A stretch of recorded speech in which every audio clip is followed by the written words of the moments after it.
bos saya itu ibaratnya manajer learning and development gitu ya Bang ya, yang mungkin udah berpengalaman di tahun itu, nanya ke saya, tahu nggak tanya apa? Kalau saya mau belajar kayak gini, saya di mana belajarnya kayak gitu? Sampai muncul pertanyaan itu, saya merinding.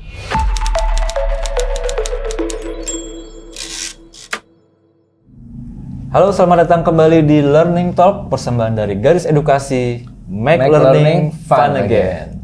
Oke, Bang Angga, saya mau ngobrol lagi nih, ngajak ngobrol lagi nih ya. Oke Bang. Biasanya nih kalau saya sebagai konsultan, vendor datang ke klien, biasanya ke divisi HR atau L&D gitu ya. Oke, learning and development ya Bang. Itu kita bikin e-learning, bikin macam-macam, bikin materi pembelajaran. Cuman seringkali ketemu beberapa orang tuh di meja tuh, mereka tuh kayak kurang paham gitu sama prinsip-prinsip bahkan yang dasar gitu dalam hal pembelajaran. Pembelajarannya gitu ya. Padahal mereka tuh kita ngebahas benar-benar training, terus ada LMS-nya, kita berpikir gimana caranya untuk memasukkan knowledge, experience ke para karyawannya gitu. Tapi saat kita menyinggung beberapa hal seperti materi pembelajaran, modul, gitu konsep, terus juga karakteristik pembelajar gitu ya, itu mereka masih kurang paham gitu. Padahal saya udah coba ganti istilah-istilahnya itu menjadi istilah-istilah umum gitu, peserta pelatihan misalnya. Itu ternyata pas saya coba di tengah-tengah suka ngobrol kan kita kan. Bapak, Ibu, background-nya apa dulu nih gitu. Ternyata mereka bilang, oh saya dari psikologi, saya bahkan ada yang dari hukum, manajemen gitu. Banyak banget yang saya pikir, oh nggak ada ya yang, pantas sih, maksudnya bidang itu nggak berfokus, nggak banyak mempelajari masalah pembelajaran. Bagaimana gitu. pembelajaran orang ya gitu. Iya, padahal kan core inti di divisi mereka tuh itu gitu. Iya, seharusnya begitu. Iya, sebenarnya apa sih maksudnya? Jurusan apa sih di kampus-kampus gitu ya, yang sebaiknya menelurkan orang-orang yang ditempatkan di L&D ini gitu. Mungkin Bang Angga bisa sharing tuh. Karena kan pernah di corporate juga ya, di divisi tersebut. Iya. Oke, ini menarik nih Bang. Jadi kayak, ini pengalaman saya lumayan menyedihkan, lumayan dramatik nih soal kayak gini gitu. Di tahun 2013 kalau nggak salah. 2013 itu hampir 11 tahun yang lalu gitu ya, 11 tahun yang lalu. Background saya teknologi pendidikan. Teknologi pendidikan. Jurusannya ya? Jurusan saya teknologi pendidikan. Dari kampus? UNJ, Universitas Negeri Jakarta. Ya kan? Pasti kalau orang ketika itu, 2013 ke belakang itu Bang, kuliahnya apa? Teknologi pendidikan. Di mana? UNJ. Oh jadi guru ya, pasti begitu. Pasti message-nya begitu ya.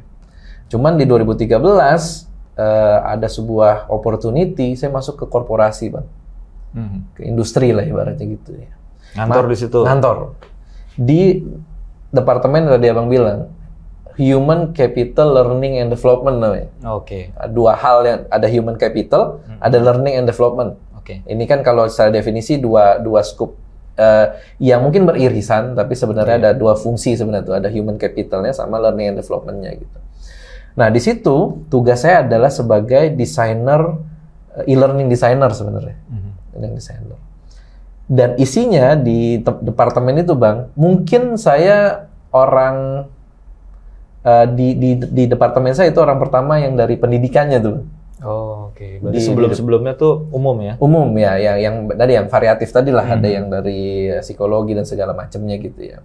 Mungkin kalau untuk rekrutmen pasti ya psikologi, tapi ini untuk yang learning and development-nya memang saya orang pendidikan yang pertama tuh ada di situ. Nah, satu hal yang saya bikin agak sedikit miris mungkin dalam tanda kutip gitu ya Bang, ketika masuk tuh ternyata apa yang kita tadi yang Abang bilang istilahnya adalah prinsip-prinsip pembelajaran gitu, bahkan istilah-istilah basic tadi Bang, itu banyak misleading tuh di situ. Contoh yang paling saya gatel waktu itu tuh Bang adalah saya kan disuruh bikin e-learning ya, tugas saya di situ bikin e-learning ya, transformasi dari training menjadi e-learning gitu, dari nol lah, dari awal, dari mulai pengelolaan materi, LMS dan segala macamnya.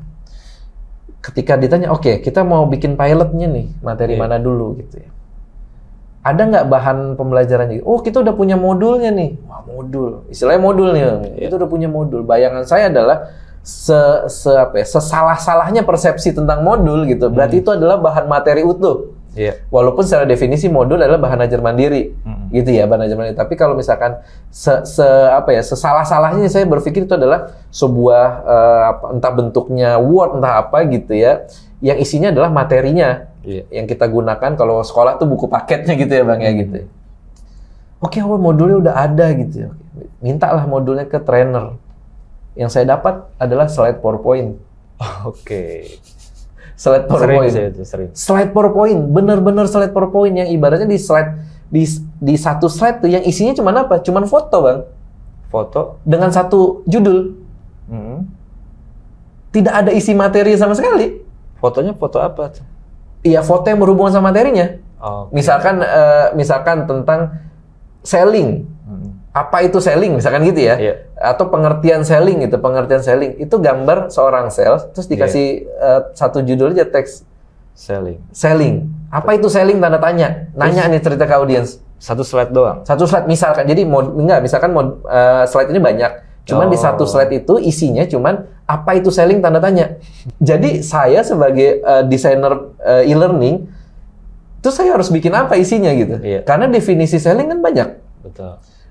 Kita nggak bisa dapat informasinya dari slide itu bang. Dan harus mengacu sama SME gitu ya. Nah akhirnya kan nanya ke trainernya. Ini ketika slide ini bapak ngomong apa sih gitu? Pengertian selling ini. Oh di sini saya ngomong gini-gini. Oh oke. Dapat informasi. Saya catat ulang dong gitu kan. Tapi ternyata bang setelah ketemu trainer yang lain nggak sama seperti itu. Oke. Beda bisa. Beda persepsinya gitu. Itu masih yang umum lah ngomongin selling. Bahkan saya ketemu kayak untuk service itu stepnya 3 misalkan gitu ya, ada A, B, C. Ternyata di trainer lain penjelasan A-nya itu beda sama yang lain gitu.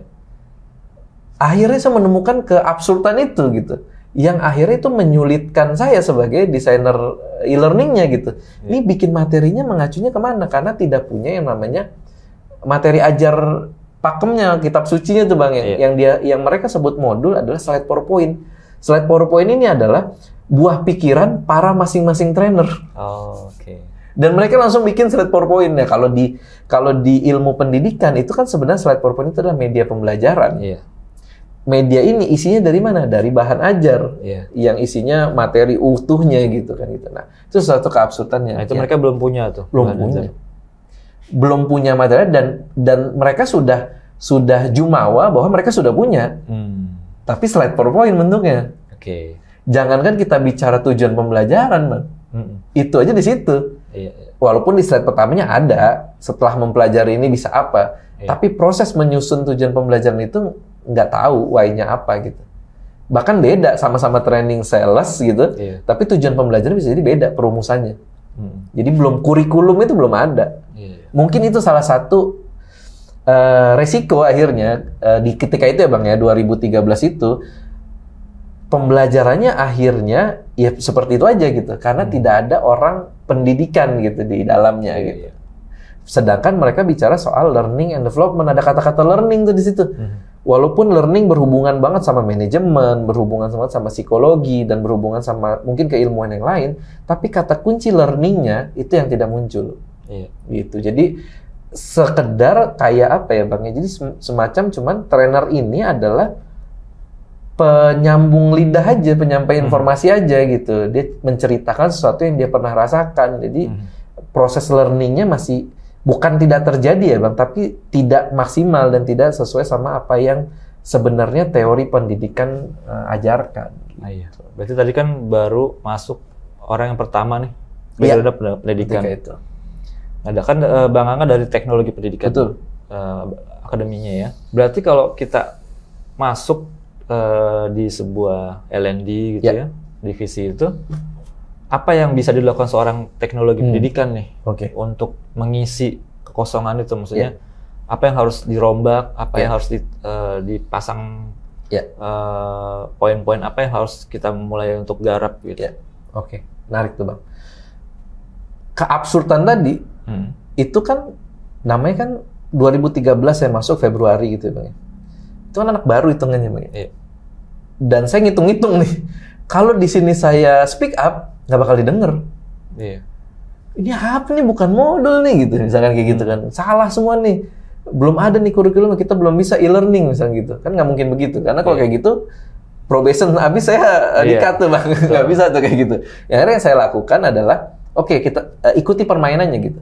Oh, keadaannya seperti itu, yang tadi materi mereka nggak ada, yang saya lakukan adalah ngejar materi akhirnya. Oh, oke.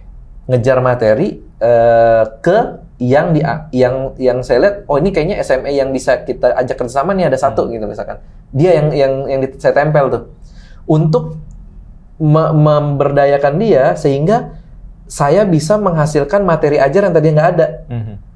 Jadi muncul dulu nih bang produknya gitu, materi ajarnya, karena untuk ya namanya kita untuk apa ya mengedukasi suatu hal kan nggak bisa langsung gitu. Betul. Ya bang, gitu bang.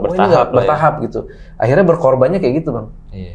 Gali, bikinin dulu gitu, sabar-sabar tuh. Sambil standarisasi tuh, kayak tadi. Standarisasi. Definisinya biar sama nih ya. Cuman itu saya meng-speak up soal sistem instruksional, desain instruksional itu, desain pembelajaran bang. Itu kayaknya udah masuk tahun kedua kerja deh bang. Baru tahun kedua. Tahun kedua akhirnya. Jadi tahun pertama tuh kemarin ngapain aja tuh? Develop e-learning aja. Oh, develop dengan segala keterbatasannya. Gitu ya? Dengan segala keterbatasan, tapi capek di saya sebenarnya. Tapi orang-orang nggak tahu. Iya. Karena saya yang misalkan bos tahunya adalah ada materinya, ada modulnya sama Pak ini.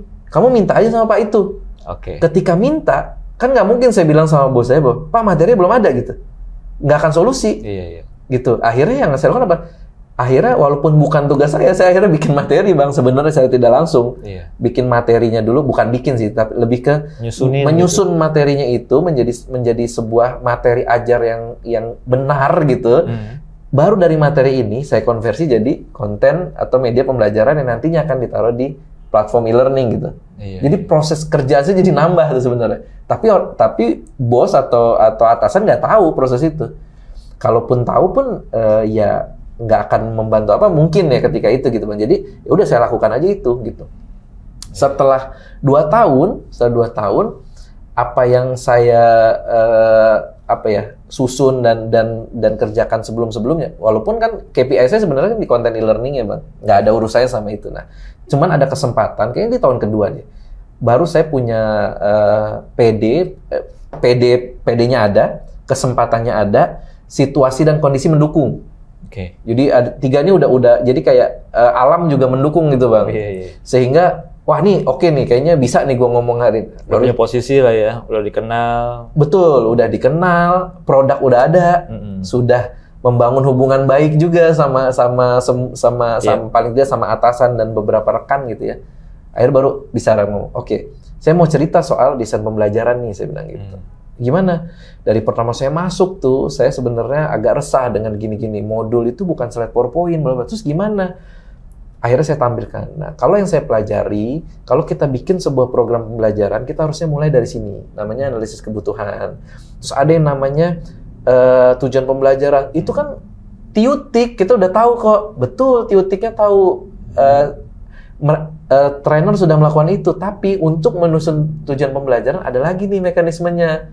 Ada yang namanya taksonomi Bloom, ada yang namanya ranah kognitif, afektif, psikomotorik. Itu mulai saya jabarkan tuh bang. Saya jabarkan, nggak tahu gimana, akhirnya luluh nih atasan saya nih. Oh ternyata begitu ya. Dilihat tuh apa yang saya presentasikan. Oh ternyata harusnya begini ya, nggak kalau bikin gini pak. Dan hal ini, kalau kita lakukan ini juga jadi dalam tanda kutip bang, tameng.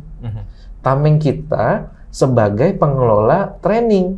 Karena kan kalau di industri itu bang, ketika ada masalah nih misalkan di operasional, misalkan operasional nggak achieve target gitu, pasti kan nyari aman dulu nih bang. Wah karena nggak di training gitu, misalkan kayak gitu. Orang training bilang, udah saya training. Kayak debat yang di IG banyak tuh, ada, nggak ada, udah, enggak, belum, gitu-gitu doang tuh. Betul. Tapi dengan adanya desain pembelajaran, kita bisa disclaimer. Kami sudah melakukan pelatihan untuk 1000 sales misalkan. Di pelatihan kita, tujuan akhirnya adalah sales itu mampu untuk apa? Nah, kita sudah mengukur loh sales ini di akhir pelatihan, dia menguasai kok part ini. Tapi misalkan di lapangan dia tidak menerapkan atau tidak konversi dari sales, masalahnya di mana? Jadi bisa kayak gitu. Nah, ketika diangkat poin itu, mungkin sedikit bisa diterima logiknya gitu, Bang. Oh bener nih, karena bisa desain pembelajaran itu bisa dijadikan sebagai senjata kita, bukan pelindung kita lah, pelindung kita bahwa program pembelajaran ini, pelatihan ini, training ini bukan buat ningkatin sales, tapi buat bikin sales-salesnya kompeten terhadap cara menjual, kan gitu sebenarnya gitu. Nah, baru bisa diterima tuh Bang di tahun kedua. Jadi semacam catatan yang disepakati bersama, ini loh pencapaian yang kita mau capai gitu. Betul, betul. Karena kalau untuk sales itu bisa konversi sales, kan ada faktor lain, Bang. Faktor promosi, faktor faktor pasar dan lain-lain gitu.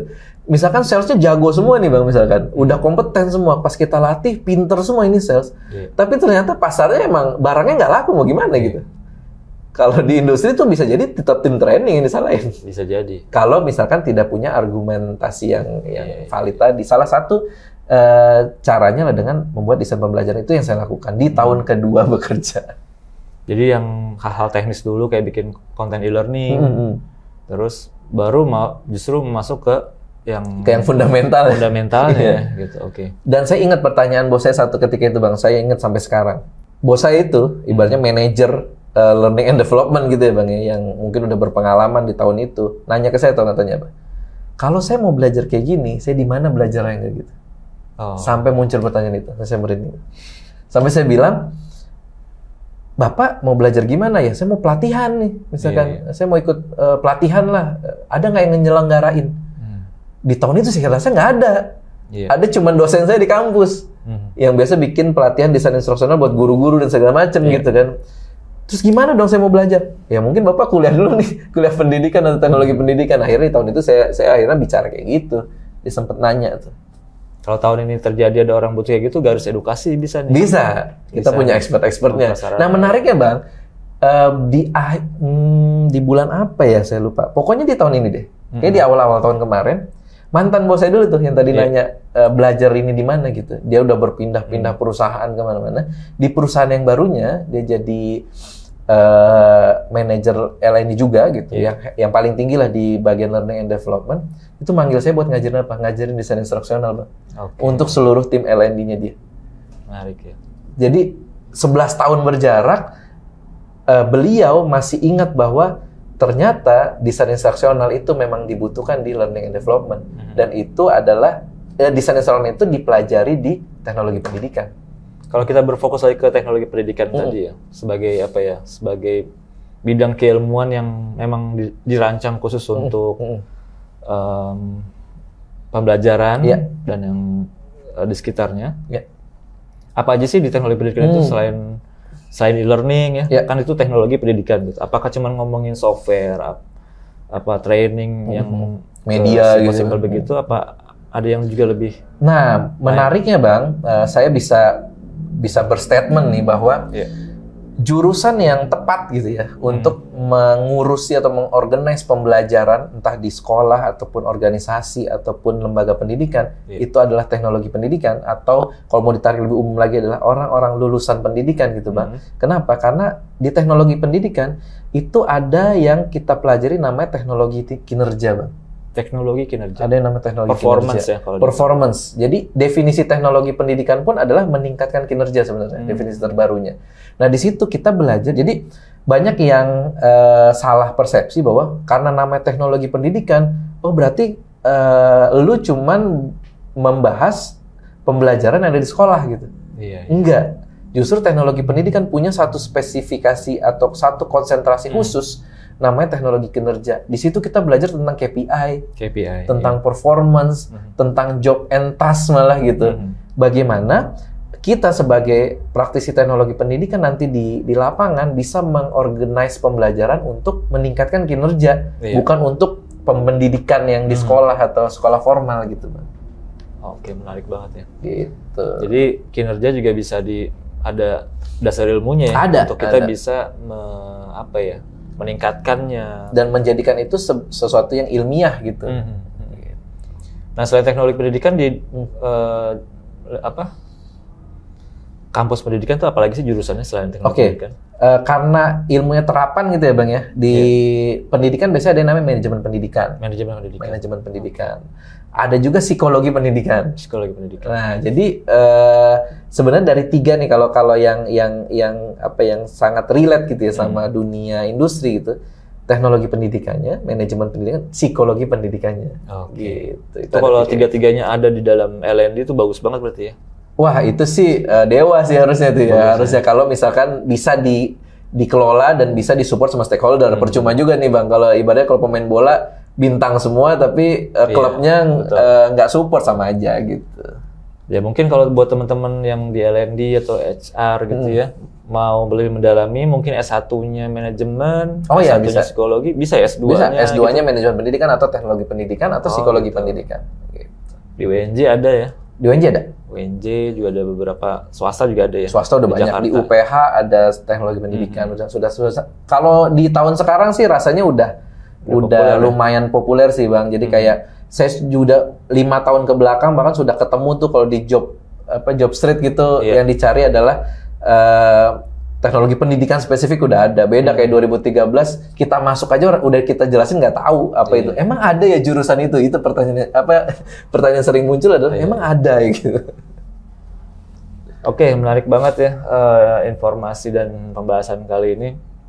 Jadi pesan saya untuk para manajer-manajer HR dan L&D biar lebih bisa diimprove proses pembelajarannya, pelatihannya di perusahaan.